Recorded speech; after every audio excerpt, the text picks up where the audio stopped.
ત્યારે પાટીદારો પર થયેલા કેસ પરત ખેંચવાનો મામલો જ્યાં પૂર્વ ધારાસભ્ય લલિત વસોયાએ પ્રતિક્રિયા આપી છે ત્યારે પાટીદારો ઉપર કેસ કરવામાં આવ્યા હતા જે સરકારે કેસો પરત લીધા છે ત્યારે લલિત વસોયાએ સરકારને અભિનંદન પાઠવ્યા। મને જાણવા મળ્યું છે કે ગુજરાતની ભારતીય જનતા પાર્ટીની સરકાર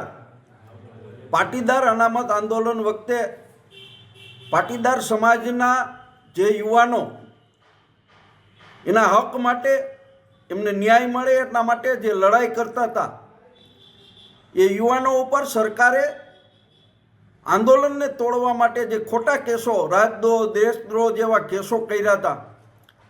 એ કેસો પાછા ખેંચવાના છે એ સમાચાર મળ્યા છે। સરકારે બહુ જ મોડો નિર્ણય કર્યો છે, પરંતુ જે નિર્ણય કર્યો છે એમને હું આવકારું છું।